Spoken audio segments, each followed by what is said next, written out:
Assalamualaikum warahmatullahi wabarakatuh.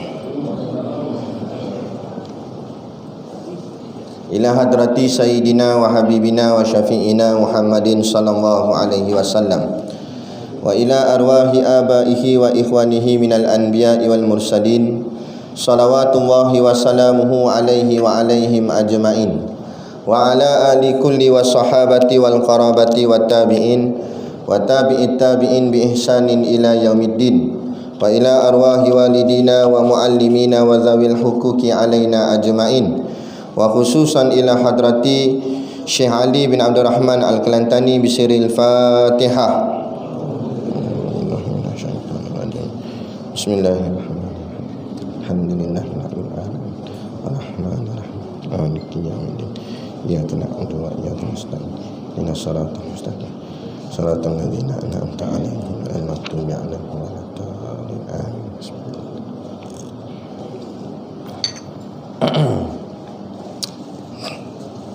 Bismillahirrahmanirrahim. Alhamdulillahilladzi anzala 'ala 'abdihil kitaba wa lam yaj'al lahu iwaja. Asyhadu an la ilaha illallah wahdahu la syarikalah. Lahul mulku wa lahul hamdu yuhyi wa yumit wa huwa ala kulli syai'in qadir. Wa asyhadu anna sayyidana Muhammadan abduhu wa rasuluh. Allahumma salli wa sallim wa barik ala sayyidina Muhammad wa ala alihi wa sahbihi wa man tabi'ahu wa nasarahu wa wala. Subhanaka la ilma lana illa ma 'allamtana innaka antal alimul hakim. Rabbi shrah li sadri wa yassir li amri wa hlul 'uqdatam min lisani yafqahu qawli. Wala haula wala quwwata illa billahil aliyil azim. Amma ba'd. Alhamdulillah, kita sama-sama panjatkan syukur kehadраtillah Subhanahu wa taala yang dengan limpah dan kurnianya diizin oleh Allah Subhanahu wa taala kepada kita pada malam ini untuk sama-sama kita mengikuti kelas ataupun kuliah agama, majlis ilmu kita pada malam ini. Moga-moganya dengan pengajian kita ini akan bertambahlah keimanan dan keyakinan kita kepada Allah Subhanahu wa taala. Maka dengan sebab iman dan yakin itulah kita semua akan dimasukkan oleh Allah Subhanahu wa taala ke dalam syurganya nanti di hari akhirat kelak, insya-Allah. Amin ya rabbal alamin. Yang saya hormati pengerusi masjid dan seluruh saf kepimpinannya, para imam, para bilal, tok-tok siap yang tak dapat kita nak sebutkan namanya satu persatu, yang amat-amat disanjungi para asatizah, alim-alim ulama, tuan-tuan guru, ustaz ataupun ustazah yang hadir pada malam ini, mohonlah ditegur kepada hamba yang fakir dalam bidang ilmu ini. Sekiranya apa yang disampaikan dan dikongsikan ada salah dan silapnya, yang kita kasihi ayah-ayah, ibu-ibu, pemuda-pemudi muslimin dan muslimat yang dirahmati Allah sekalian. Baik. Qala al-muallifu rahimahullahu ta'ala wa nafa'ana wa iyyakum bi ulumihi fid daraini amin ya rabbal alamin. Kata pengarang kitab dan riwayat daripada Abi Sulaiman, sabda Nabi sallallahu alaihi wasallam, at-tafakkuru fil akhirati yurithul hikmah wa yuhyil qalba wa tafakkuru fid dunya hijabun anil akhirah. Artinya at-tafakkuru fil akhirah, berfikir pada akhirat itu, yurithul hikmah, mempusakai akan hikmah, wa yuhyil qalba, dan menghidupkan hati, wa tafakkuru fid dunya, dan berfikir pada dunia itu, hijabun anil akhirah, dinding atas akhirat. Ini sabda Nabi dalam kitab Jauharul Manhub wa Munabbihatul Qulub karangan Syekh Ali bin Abdul Rahman Al-Kelantani. Kata Nabi, atafakkuru maknanya berfikir. Fikir ni maksudnya menggerakkan akal dengan melihat sesuatu, kemudian kita memikirkannya pada akal kita ataupun mengingatinya. Jadi at-tafakkuru fil akhirah, berfikir tentang akhirat, atau dengan kata lain ingat pasal akhirat. Yurithul hikmah, akan mewarisi hikmah. Hikmah, apa makna hikmah? Makna hikmah ialah kebijaksanaan. Jadi mikir pasal akhirat ni adalah orang yang bijak. Orang yang bijak bukan maksud PhD. Orang yang bijak bukan maknanya masuk kolej. Bukan ada degree makna bijak. Ada degree tu sebab ada sijil. Ada SPM tu bukan makna bijak. SPM tu maknanya dia ada sijil pelajaran Malaysia. Tu je belum tentu bijak. Kan? Makna bijak kata Nabi, orang yang memikirkan akhirat, tu baru bijak. Tapi mentaliti masyarakat kita nampak bijak tu bila ada PhD, ada master, doktor, profesor, maka dipandang orang tu bijak. Akibatnya nampak macam bijak, last sekali membelakangkan Tuhan, membelakangkan Islam. Tu berapa banyak jadi pemimpin negara, pemimpin dunia dan sebagainya. Memang kalau kita tengok sijil mereka hebat-hebat lah, tapi depankan Islam ke belakangkan Islam? Hukum Allah tak mana. Yang kata PhD berlambak-lambak ni hebat sangat, pakai kod bagai ni, profesor, doktor, keluar kolej sana, masuk kolej sini, hebat. Nampak dari segi pandang tu nampak hebat, tapi mana mula letak Islam? Dapat title datuk bagai, masjid tak boleh pergi. Baik kita naik ES pai buruk tongkat pun tak ada, main sandar kot tiang surau. Tapi boleh datang masjid. Bila boleh datang masjid, mana ingat akhirat. Bijak lah tu. Tu sebenarnya orang bijak. Orang yang mikir jauh masa depan. Masa depan dia bukan esok je, bukan 10 tahun lagi. Masa depan dia hari akhirat nanti. Tu dia fikir. Tu baru orang kata fikir masa depan. Ni baru orang kata orang ada wawasan. Macam kita dululah. Kita dengar Tun Mahathir kata apa? Wawasan 2020. Kita duk jangka macam jauh lagi 2020 tu. Kita pun bayang 2020 nanti kita terbang ke apa? Kan? Sekarang kita sampai dah 2020. Apa benda kemajuan yang ada? Tak ada apa kak. Macam tu juga kita. Malah bahagian agama makin lemah, makin lemah, makin lemah. Makin kurang, makin kurang, makin kurang. Sebab itulah benarlah kata Nabi, fikir hal akhirat ini mewarisi kebijaksanaan. Jadi pegang, start daripada sekarang kita mengaji. Betul Allah tanya dalam Quran, kul hal yastawil ladina ya'lamuna wal ladina la ya'lamun. Allah tanya, adakah sama orang yang belajar, orang mengaji, orang dengar kuliah dengan orang tak mengaji? Tak sama. Orang tak mengaji, orang tak dengar kuliah, orang tak faham agama, nampak dunia lah masa depan dia. Bila masuk tafiz, masuk pondok, dia kata, budak ni nanti esok nak makan apa? Dia tanya. Betul tak? Syekh Abdul Qadir Al-Mandili, pengarang kitab Anak Kunci Syurga, dulu lagi dia jawab dah, ratus tahun dah dia meninggalkan kita. Dia jawab, makna kata zaman dia dulu orang sudah petikai orang mengaji agama, apatah lagi zaman sekarang. Jadi orang tanya pada dia, Syekh, kalau hantar anak sekolah agama, dah besar nanti, masa depan nanti nak makan apa? Dia orang tanya Syekh. Apa jawab Syekh? Syekh kata orang yang mengaji agama ni, masa depan dia adalah makan buah-buahan di dalam syurga. Tu masa depan sebenar. Berapa yang nak takut sangatnya? Kadang-kadang budak tafiz sendiri pun takut tadi SPM. Mak bapaknya pun takut juga, takut tadi SPM. Dan SPM tu Tuhan ke benda? SPM bagi kita makan, SPM bagi kita rezeki. Nak ambil silakan ambil, tapi jangan takut pada dia. Ada, tak ada sudah. Yang kita nak takut bukan SPM dunia. Ni SPM dunia, CJ pelajaran Malaysia. Yang nak takut no, SPM akhirat, soalan padang mahsyar. SPM ke? Betul tak? SPM dunia boleh repeat paper bulan Julai. Gagal 14 kali gagal. 14 kali gagal. Lah kali buat solat hajat dekat Masjid Al-Aziziyah. Buat solat hajat kali ke-15 nak ambil. Itu pun lulus pun sebab kesian, satu markah lebih sikit. Boleh lah dapat SPM, repeat semula, buat balik pada bulan Julai. Tapi kalau soalan padang mahsyar gagal, boleh repeat tak? Boleh buat balik tak? Timbang-timbang di padang mahsyar, malaikat timbang pahala dosa, tengok-tengok dosa berat. Dia kata, tak apa lah, saya repeat bulan Julai boleh? Kata malaikat tokmu. Nampak? Malaikat kata mana ada bulan dah. Julai ke Jun ke apa tak ada bulan dah. Ni kiamat.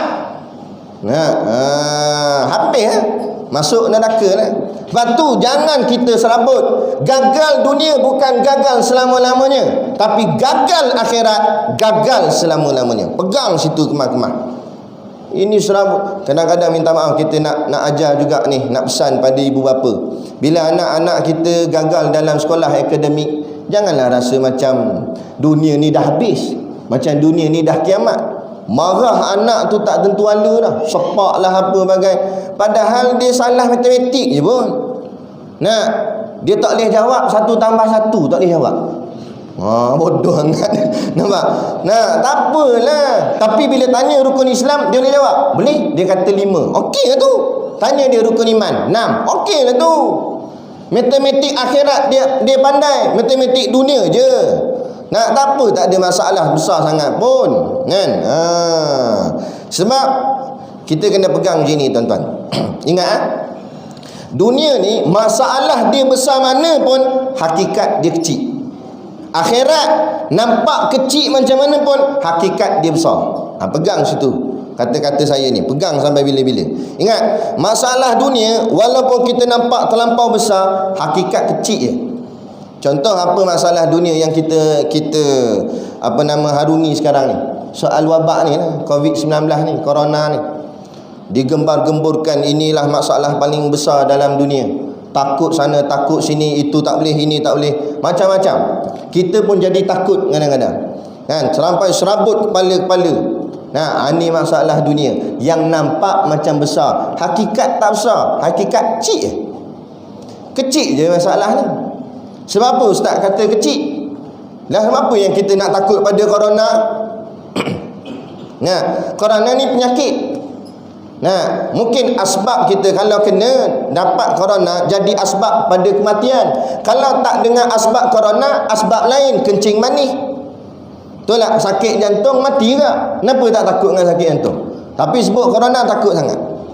Sama je, dia penyakit juga. Corona pun penyakit, sakit jantung penyakit. Kan? Kadang-kadang tak ada apa penyakit pun kena ke mati. Kan? Dia tak ada kena corona, tapi lintah jalan tak tengok kanan kiri, kena langgang dengan kereta corona, mati tak? Nampak? Nak ceritanya kullu nafsin dha'iqatul maut. Jadi masalah yang sebenar bukan masalah penyakit. Penyakit ni tuan-tuan, dia adalah hitam putih kehidupan saja. Dia datang dan dia pergi. Boleh jadi insya-Allah satu hari nanti corona ni akan selesai. Tak ada dah, mana kata dah berjaya lah kita hapuskan wabak ni, Allah dah angkat, seluruh dunia dah clear daripada corona. Jangan kita sonok sangat. Boleh jadi pas tahun lepas tu pula Allah turunkan koroni pula. Nampak? Dia kan kira. Datang dan pergi. Pergi penyakit ni, datang penyakit lain. Pergi penyakit tu, datang penyakit lain pula. Takkan selesai dunia ni sampai bila-bila. Yang masalah sebenar, Allah kata ya ayyuhallazina amanu taqullaha haqqa tuqatih wa la tamutunna illa wa antum muslimun. Itu masalah sebenar. Apa makna dia? Tok Khatib selalu baca dalam nak baca khutbah. Wahai orang-orang yang beriman, bertakwalah kamu kepada Allah dengan sebenar-benar takwa. Ni masalah kita. Masalah kita nak kena dapat sebenar-benar takwa. Kan? Kemudian Allah kata ya ayyuhallazina amanu taqullaha haqqa tuqatih wa la tamutunna illa wa antum muslimun. Dan jangan kamu mati melainkan dalam keadaan Islam. Tu masalah sebenar ni. Jangan kamu mati melainkan dalam keadaan Islam. Kenapa Allah kata jangan mati selain daripada Islam? Sebab kalau mati selain Islam, mu akan merana sampai bila-bila. Kan? Wa yasla sa'ira, dibakar dalam neraka sa'ir sampai bila-bila. Tu masalah sebenarnya. Persoalannya kita sekarang, aku mati esok, aku mati nanti, adakah mati dalam Islam ataupun tidak? Yang tu sepatutnya jadi masalah paling besar dalam kepala kita. Masalah yang kita peningkan patut yang itu, bukan masalah dunia ni. Kan? Sebagai contoh, harta dan juga rezeki. Harta lain, rezeki lain. Harta ni duit ringgit, rumah, kereta tu harta. Rezeki ni makna yang sangat luas. Panjang umur rezeki, sihat tubuh badan rezeki, anak soleh rezeki. Kan? Pabrik kuliah ada makan? Pabrik kuliah ni ada makan? Ke tak ada? Ada? Ada rezeki. Nampak? Makna ada rezeki. Itu kita panggil rezeki. Makan, kan? Minum, nikah, ada jodoh, orang panggil rezeki. Tak? Jadi yang sebenarnya yang kita risau ni soal rezeki ke soal harta sebenarnya. Cuba sama-sama kita fikir malam ni. Yang selalu serabut dalam kepala sampai kena heart attack, kena sakit jantung lah, macam-macam penyakit bersarang dalam ni. Nah, puncanya serabut kepala kita tu serabut soal rezeki ke serabut soal harta? Soal harta sebenarnya, bukan soal rezeki. Sebab apa bukan soal rezeki? Sebab rezeki Allah jamin dah. Sejak daripada kecil lagi, bila lahir satu-satu manusia ke bumi, Allah tuliskan rezekinya. Bersama-sama dia tu lahir dengan rezekinya. Rezeki jaminan Allah dah. Nah, tapi yang menyebabkan kita jadi pening, serabut kepala gini-gini, sebab apa? Sebab nak kumpul harta banyak-banyak. Harta yang jadi masalah. Kalau setakat nak makan minum, nak tumpang teduh di bumi Allah sementara nak tunggu kematian, ini bukan tempat kita tuan-tuan. Tempat kita syurga. Ingat Tok Adam kita, Nabi Adam alaihissalam, nak dicipta bukan di bumi, dicipta di dalam syurga. Cuma tanahnya saja ambil di bumi, tapi penciptaannya di dalam syurga. Maka syurgalah tempat asal kita. Dan bumi R&R, tempat sementara je. Jam celik, pejam celik, pejam tak celik-celik. Nak mati dah, selesai dah lah hidup. Itu je sebenarnya. Jadi sepanjang kehidupan Allah letak kita kat dunia ni, Allah dah sempurnakan rezeki. Setakat nak makan minum cukup dah sebenarnya. Kan? Duit berapa banyak pun sebenarnya kita makan ni pun bukan dengan sebab duit. Ada orang gaji apa tak ada, payslip pun apa tak ada, tapi makan kenyang menyanda makan. Mana? Orang gila jaga tepi jalan tu, jaga traffic light. Kan? Orang merah disuruh jalan, orang hijau disuruh berhenti. Tak betul. Kan? Minum air semalam. Ambil ayam dalam tu sampah makan. Orang tak betul. Tapi kenyang menyanda makan, cukup rezeki dia. Padahal SPM tak ada, sijil degree apa tak ada, kan? Payslip, gaji pun tak ada, kerja pun tak ada. Kerja dia duduk tepi jalan tu, masalah pun tak ada. Yang masalah kita tengok dia tak ada masalah, tapi elok rezeki cukup, makan minum cukup, hari-hari hidup. Kita yang serabut sangat tu kenapa? Padahal kita waras. Allah nak tunjuk, orang gila yakin ngaku, hang waras tak yakin ngaku, baik jadi gila. Tu maksud dia. Bukan kita suruh jadi gila, tapi bila ada akal ni lah fikir. Sebab tu Nabi kata atafakkuru fil akhirah, fikirlah hal-hal akhirat. Gunakan akal kita fikir. Allah jamin dah soal rezeki kita. Yang serabut kepala kita ni soal harta kita. Tak cukup-cukup dengan apa yang ada. Rumah ada dah, elok dah lah, boleh buat tumpang teduh. Malam boleh tidur. Hujan turun tak basah badan. Jadilah dah tak puas hati, tengok jiran sebelah tambah dapur bagi besar, nak buat juga. Baru ni tengok jiran sebelah pula beli kereta baru, Proton number tu X50. Beli pula kereta baru. Dia pun nak juga, tak mati. Ini masalah kita. Sebab dalam hati ada hubbud dunia. Sebab tu Nabi kata hubbud dunia ra'sun kulli khati'ah. Cinta dunia kepala segala kejahatan. Punca kita jadi jahat, jadi tak senonoh sebab kita cinta dunia. Sebab apa cinta dunia? Sebab dalam benak kepala ni tak habis-habis fikir pasal dunia. Ini kita nak fahami daripada Syekh Ali bin Abdul Rahman Al-Kelantani. Dia pesan pada kita, tak payah serabutlah soal-soal dunia. Yang kita nak serabut ni soal akhirat.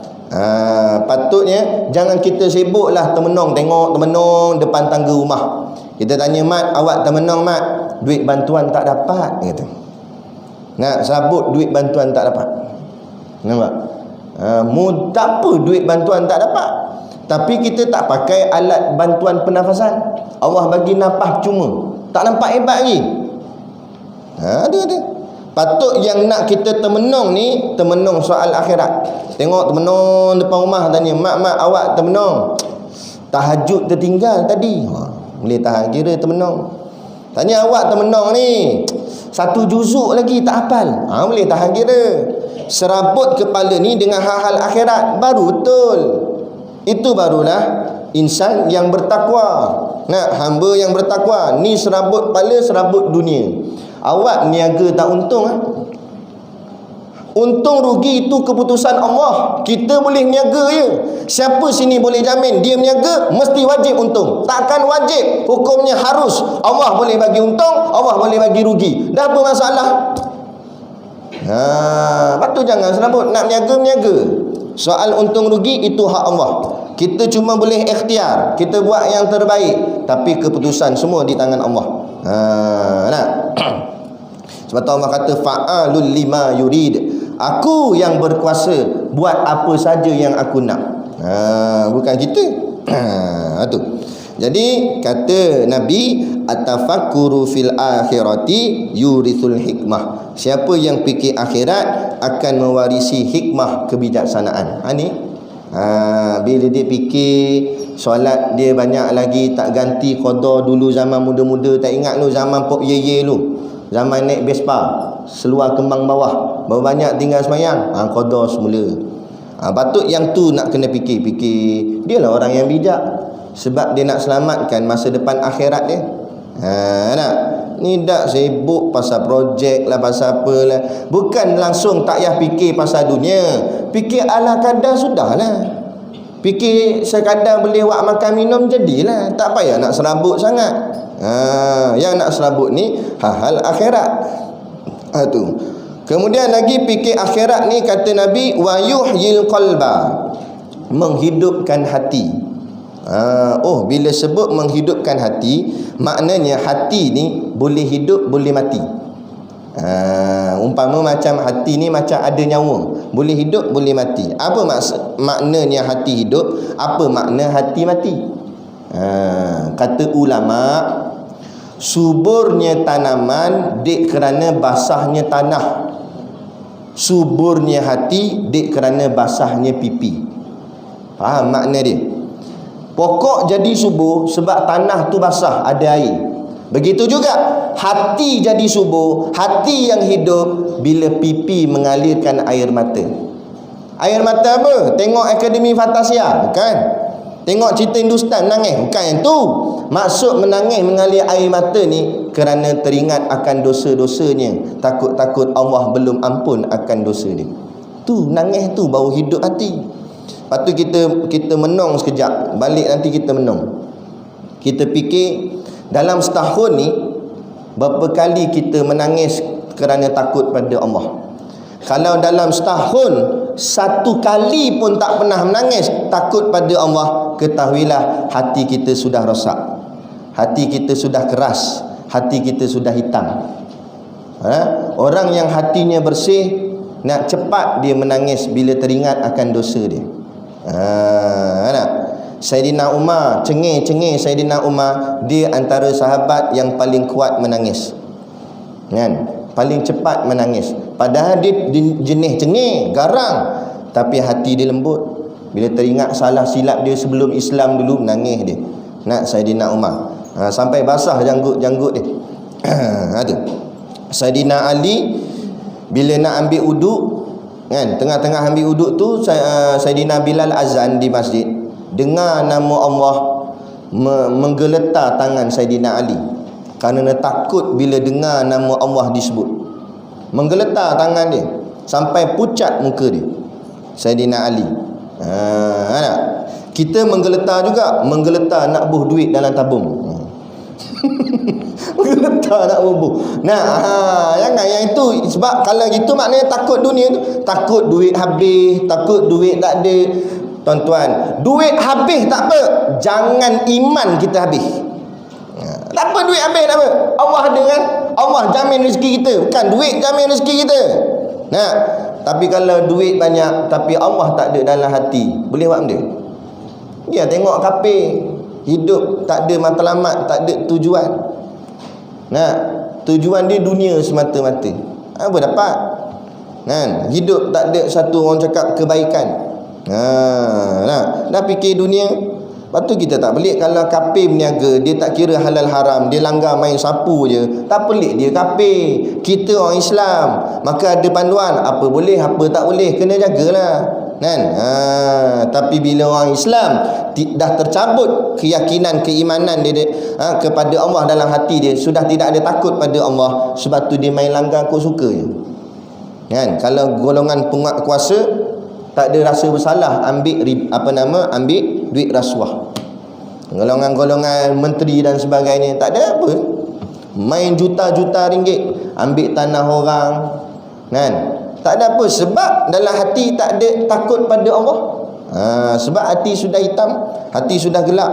Kan? Jadi kita kena cuci balik, bersih balik. Nak cuci dia, inilah namanya pengajian tazkiyatun nafs. Inilah ilmu tasawuf. Ilmu tasawuf ni umpama air yang mencuci hati kita. Badan kita hari-hari kita mandi, pagi mandi, petang mandi, malam mandi kadang-kadang. Nah, sebab apa kita mandi? Supaya jasad bersih. Dan rohani kita nak mandi rohani, bukan masuk air dalam mulut kan. Nak mandikan rohani kita dengan penyucian jiwa, mengaji ilmu tasawuf. Lepas tu pesan Tok Guru Haji Hitam pada Tok Guru Siddiq Noh.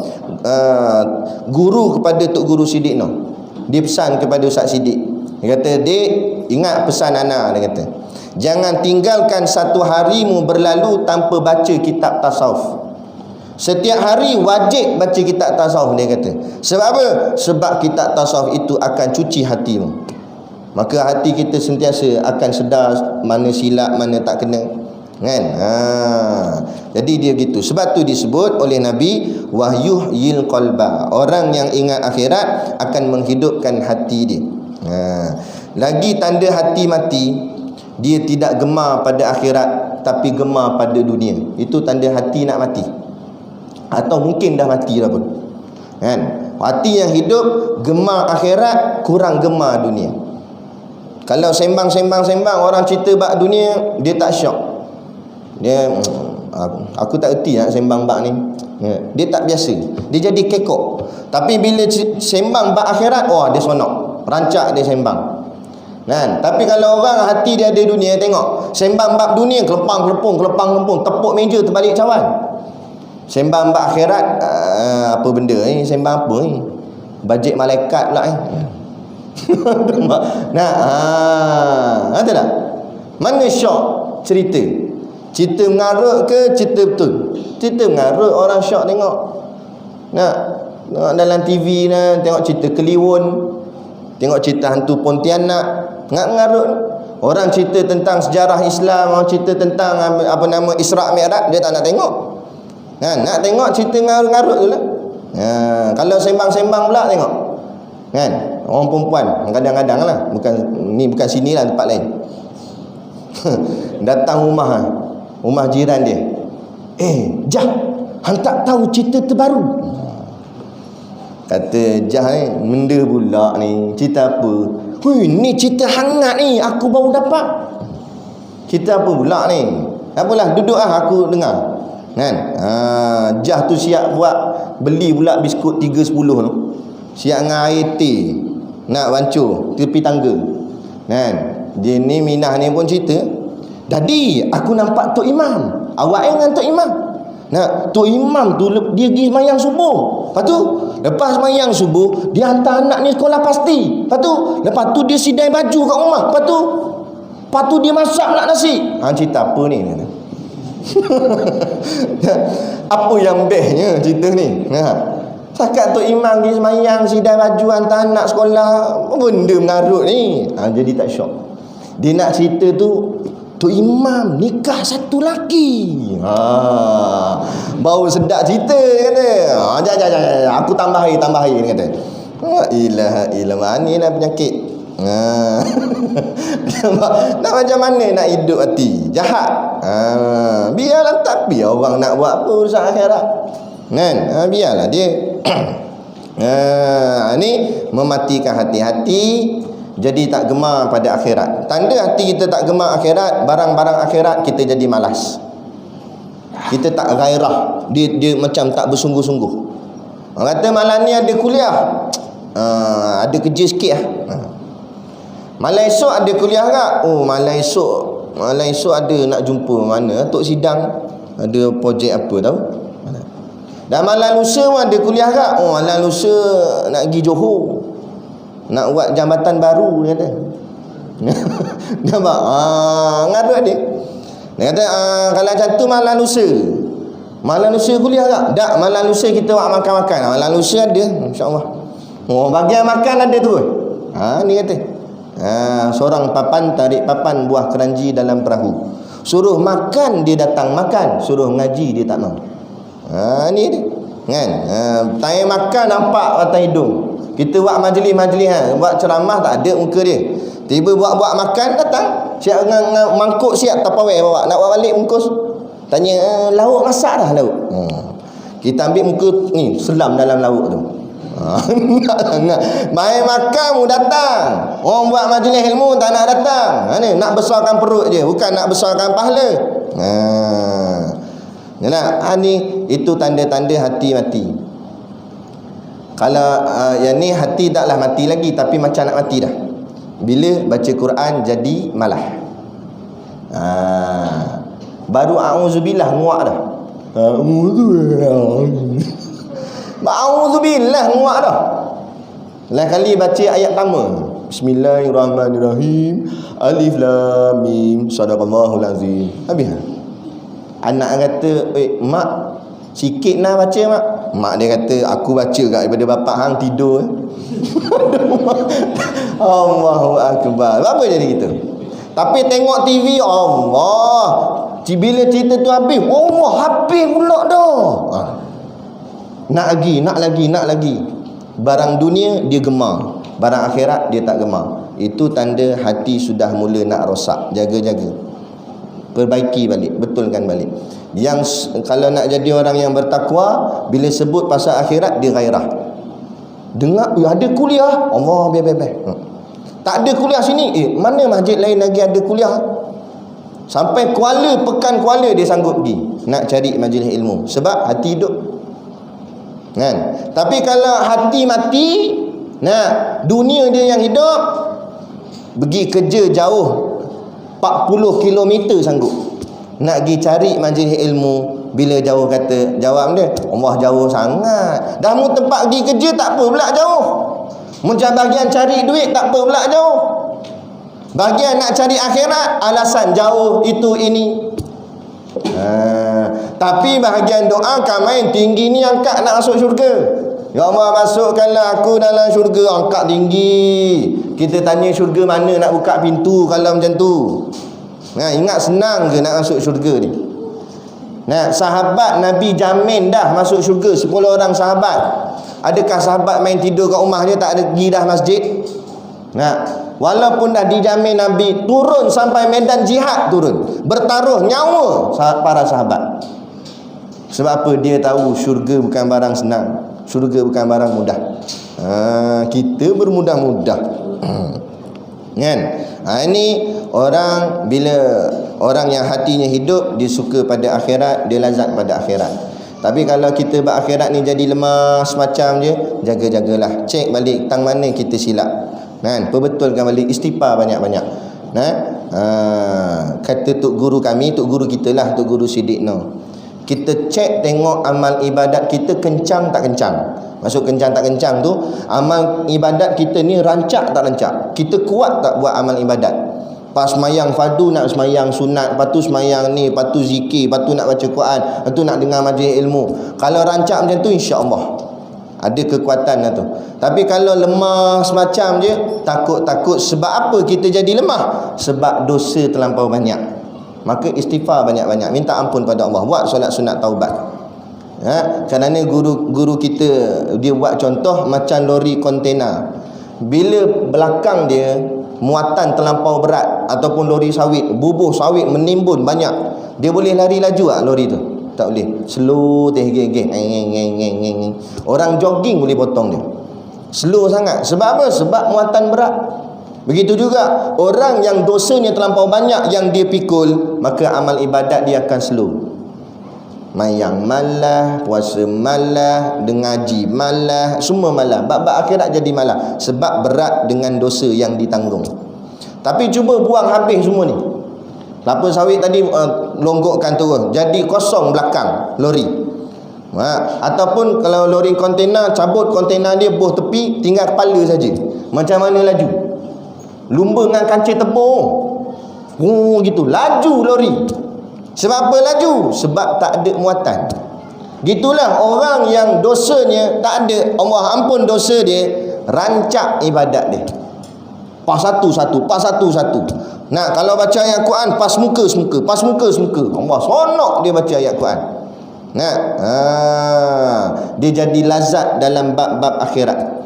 Sebenarnya segala amal ibadat kita ni barang-barang yang lazat. Tapi kenapa kita jadi tak lazat? Kerana hati kita sakit, roh kita ni sakit. Jasad mungkin sihat, tapi roh sakit. Ibaratnya contoh macam jasad jugalah. Kalau jasad sakit, makanan sedap jadi tak sedap. Betul tak? Jasad tak payah ambil penyakit teruk lah, ambil sesama sudah. Jasad ni sesama, diri kita sesama. Sak-sak ingoh sampai keluar belon gitu. Kan? Maknanya sesama sian dia. Bila sesama nak makan sedap tak? Tak sedap. Tekak jadi payau. Makan apa pun tak rasa manis. Nah, sebab badan tak sihat, demam. Begitu juga roh. Roh yang sakit tidak akan merasai ibadat itu lazat. Dia akan rasa ibadat tu payau, lemah, malah. Tapi kalau roh yang sihat, macam tadi, jasad yang sihat, makan apa pun sedap. Kek pula, pakek, durian pula, macam-macam dia sental. Sebab jasad sihat.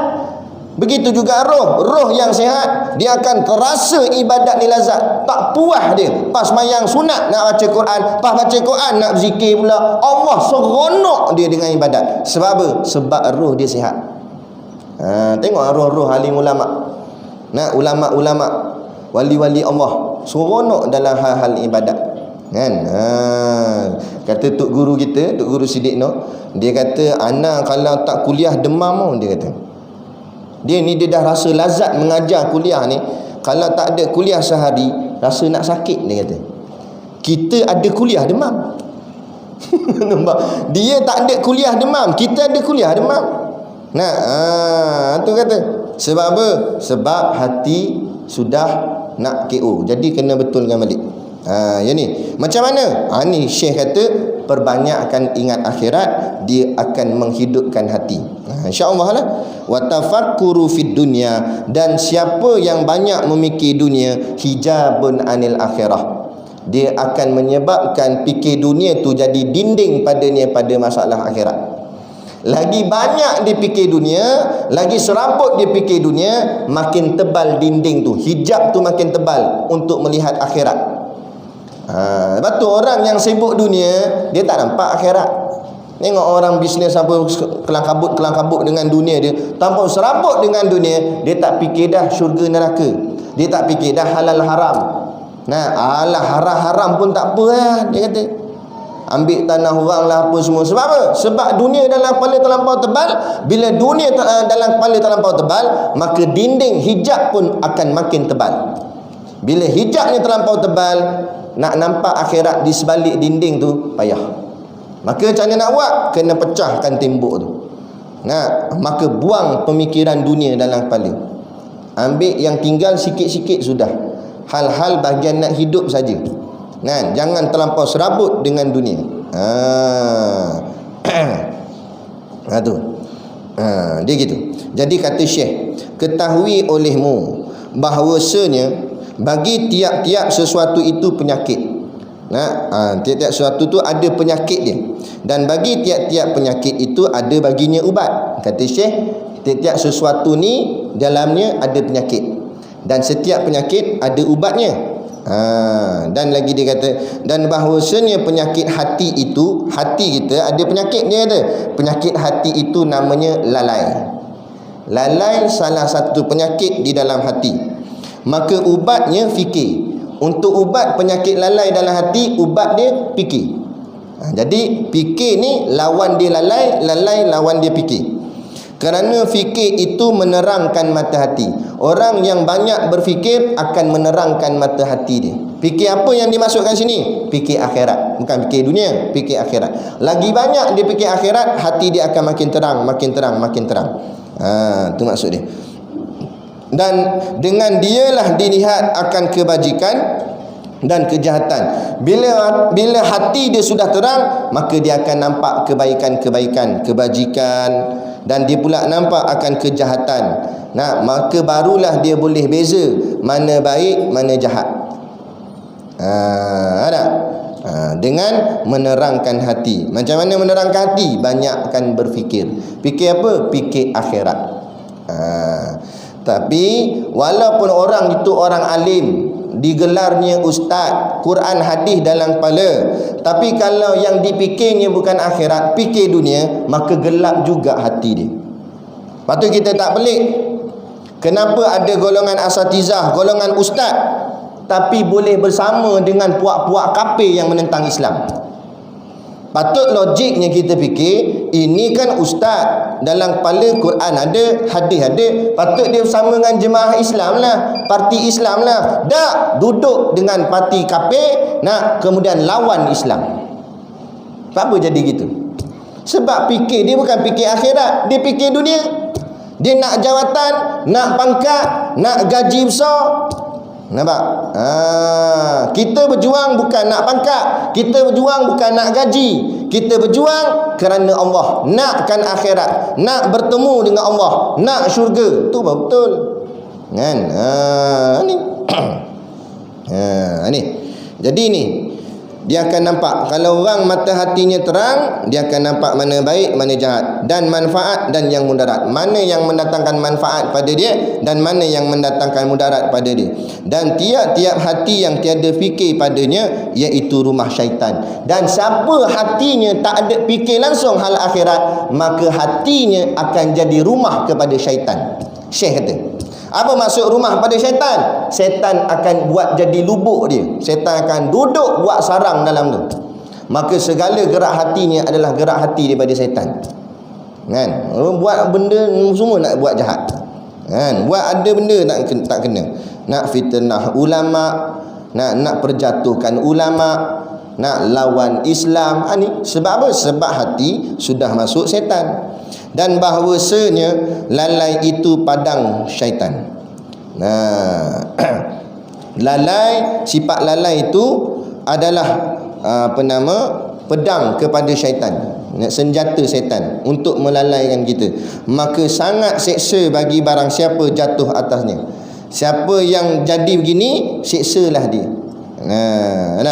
Seksa mungkin tak nampak di dunia, tapi seksa nanti di hari akhirat. Maka takut olehmu daripada lalai. Jadi kata Syekh, takutlah kamu daripada sifat lalai. Jangan jadi lalai. Kerana bahawasanya jadi daripada lalai dengan sebab 9 perkara. Jadi kita jadi lalai ni sebabnya apa? Ada 9 perkara. 9 perkara tu kita tangguh dulu. Nanti kita akan sambung kuliah yang seterusnya. Dia kena buat suspend lah, macam cerita drama lah kan. Hero baru nak kena tikam dengan penjahat, cut, berhenti situ. Dia pun alamak, sambung minggu depan kata. Kena ke tak kena lah. Tengok gaya pisau macam kena. Siap buat mesyuarat anak beranak, fikir kan. Gitu kan. Kita berhenti sangat ni. Kita sebut lah, sebab apa jadi lalai? Ada 9 perkara kata Syekh. Nak tahu 9 tu, kita datang kuliah bulan 4 pula, insya-Allah. Kan, supaya kita tengok 9 tu ada tak pada kita. Kalau ada, takut-takut hati kita ni jenis hati lalai, ghaflah. hati yang lalai. Tapi kalau tak ada, insya-Allah, nah, moga-moga Allah istiqamahkan kita dapat jadi hati yang sempurna, hati yang baik di sisi Allah, kan? Jadi kita berhenti takat ni dulu dan kita akan sambung pada kuliah yang seterusnya lah, jika diizinkan Allah. Jadi macam biasa di luar sana tu ada sedikit produk perniagaan untuk menampung sekolah pondok dan juga tahfiz kami di Batu Hampar, Berwas. Jadi pakat-pakatlah tuan-tuan membeli sambil menderma untuk membantu perjuangan Ustaz Siddiq, supaya kita dapat melahirkan pelapis-pelapis ulama pada masa-masa akan datang yang akan membimbing umat, khususnya di negeri kita Perak dan umumnya di seluruh negara dan seluruh dunia, insya-Allah. Jadi sekadar tu pada malam ini, wabillahi taufik wal hidayah. Wassalamualaikum warahmatullahi wabarakatuh. A'udzu billahi minasyaitonir rajim. Bismillahirrahmanirrahim. Alhamdulillahirabbil alamin wassalatu wassalamu ala asyrafil anbiya'i wal mursalin sayyidina Muhammad wa ala alihi washabihi ajmain. Allahumma taqabbal minna salatana wa du'aana innaka antas samiul alim wa tub alaina innaka antat tawwabur rahim. Allahumma ja'al dinana dinan nabi Muhammadin sallallahu alaihi wasallam wa islamana islamal muslimin wa imanana imanal mu'minin wa salatana salatal khashiin wa a'malana a'malas solihin wa niyatana niyatal mukhlisin wa dhunubana ya Allah dhunubal mustaghfirin wa hayatana hayatal ulama wa mautana bimautis syuhada wa dikhinal jannata ma'al anbiya'i alaihimus salatu wassalam. Rabbana atina fid dunya hasanah wa fil akhirati hasanah wa qina adzaban nar wa qina adzaban nar wa qina adzaban nar. Wa sallallahu ala khairi khalqihi sayyidina Muhammad wa ala alihi wa sahbihi wasallam. Subhana rabbika rabbil izzati amma yasifun, salamun alal mursalin walhamdulillahi rabbil alamin. Amin ya rabbal alamin. Taqabbalallahu minna wa minkum. Takbir.